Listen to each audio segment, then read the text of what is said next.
Assalamualaikum warahmatullahi wabarakatuh.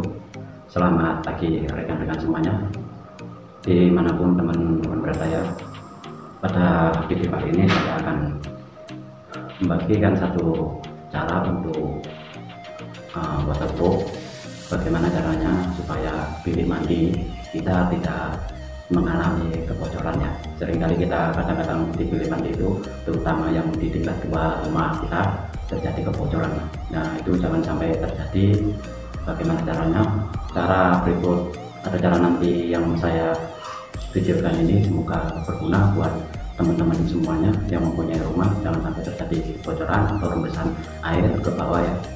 Nah, buat teman-teman yang pengen selalu mengikuti channel saya, silakan teman-teman subscribe terlebih dahulu video ini, dan jangan lupa untuk menekan tombol belnya ya, supaya teman-teman mendapatkan video-video yang terbaru dari channel saya gratis. Dan semoga video kali ini dan video-videonya saya yang lainnya itu berguna buat teman-teman sekalian ya.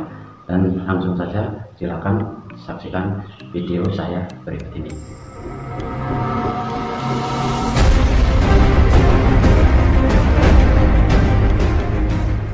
Ini adalah area yang akan kita letakkan atau kita baluti dengan waterproof. Usahakan sebelum kita memberikan waterproof, area yang akan kita waterproof ini kita bersihkan dahulu. Nah, kita bisa menggunakan sapu ya.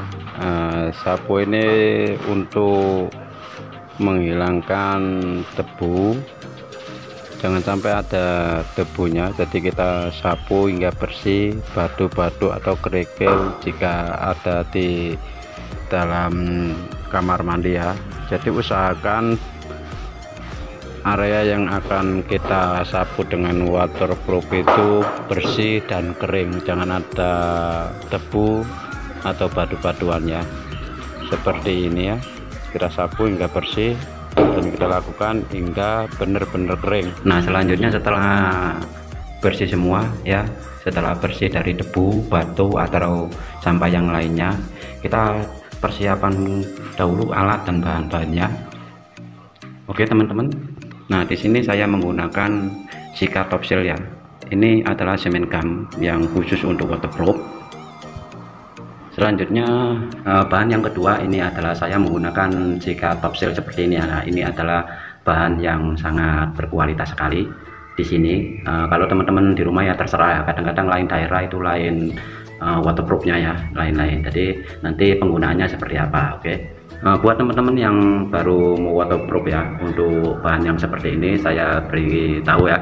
Untuk campurannya kalau menggunakan waterproof seperti ini, satu set ya, satu set top seal waterproof seperti ini dengan kadar 5 kg, satu set dicampur dengan semen gum Sika Top Seal ini juga satu set ya. Jadi dicampur, tidak menggunakan air sama sekali ya. Ini satu set, kemudian ini juga satu set ya, jadi dicampur sekali bancuan ya.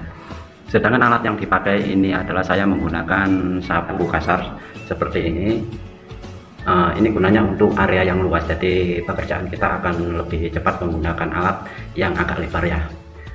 Di samping itu kita menggunakan sapu, kita juga menggunakan brush seperti ini ya. Kenapa saya menggunakan brush ini adalah untuk area brusan yang sempit-sempit, yang agak dalam ya, itu saya menggunakan brush ya. Nah, untuk area luasnya saya menggunakan sapu seperti ini. Oke, langsung saja kita mengerjakan waterproofnya. Nah, setelah itu alat dan bahannya sudah tersedia, kita bantu menggunakan drill mesin seperti ini untuk kecepatan kerja ya. Kita menggunakan mesin atau menggunakan kayu juga bisa ya, kayu atau bahan apa saja yang usahakan bercampurnya ini usahakan rata.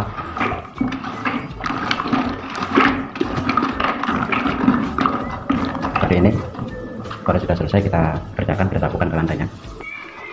Oke, selanjutnya adalah proses penyapuan atau pemulasan. Usahakan pemulasan ini kita dahulukan yang bagian tepi-tepinya dulu ya. Nah teman-teman ya, dinding-dinding yang seperti ini kita dahulukan, jangan sampai kita lupa ya.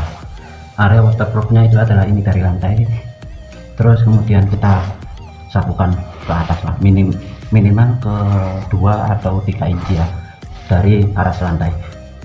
Ini kita dahulukan semua yang pinggir-pinggir, dan kalau ada potretnya seperti ini, jika paruhnya ini area sempitnya ini kita dahulukan ya, baru kemudian kita sapukan yang bagian tengah seperti itu.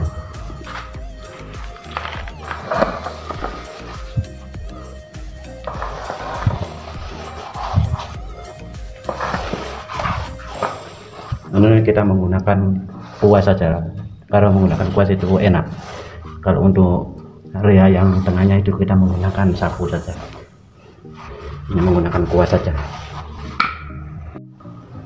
Nah, jika teman-teman ini sama seperti ini ya, area yang sempit-sempit ini, yang sempit-sempit ini kita sapukan waterproof juga, takutnya terjadi bocor ya, jadi sampai seperti itu.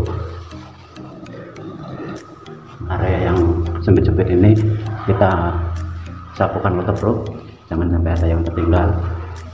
Sedikit saja kesalahan itu nanti bocor ya. Nah, setelah bagian pinggir-pinggirnya itu kita sapu dengan menggunakan kuas cat ya, kita akan bagian tengahnya kita menggunakan sapu, bagian yang lebar yang luas kita menggunakan sapu. Untuk cara penyapuannya sendiri lakukan hingga pelan-pelan saja, yang penting waterproofnya itu rata ya. Nah, jadi lakukan secara pelan-pelan saja dan tidak usah tergesa-gesa, karena waterproof sendiri yang penting itu hasilnya itu rata, tipis tapi rata ya, jadi tidak ada gelembung-gelembung udara.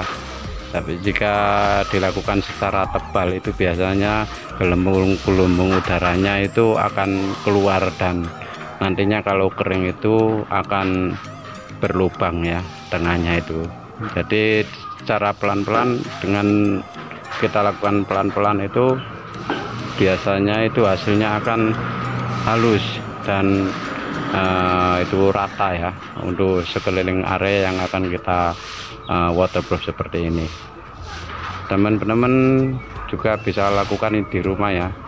Nah, tapi kadang-kadang alatnya atau waterproofnya sendiri kadang-kadang berbeda ya, karena saya di sini menggunakan ya seperti semen itu bahannya itu. Jadi dalam 1 hari saja semen ini akan kering.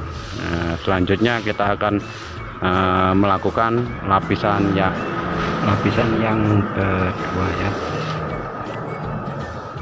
Untuk proses lapisan waterproof yang kedua ini prosesnya adalah sama seperti kita mengerjakan lapisan waterproof yang pertama ya. Kita sapu dengan menggunakan sapu seperti yang saya lakukan ini, agak lebar. Untuk bagian tengah-tengahnya, untuk bagian pinggirnya kita menggunakan kuas ya, seperti yang pertama saya lakukan tadi. Untuk bagian tengahnya kita menggunakan sapu, untuk bagian yang area yang luas ya. Jadi untuk mempercepat dan untuk kerataan lapisan lantai kamar mandi, kita menggunakan sapu, lakukan secara pelan dan rata ya. Ini supaya tidak terjadi gelembung-gelembung udara jika waterproof ini suatu nantinya itu kering ya.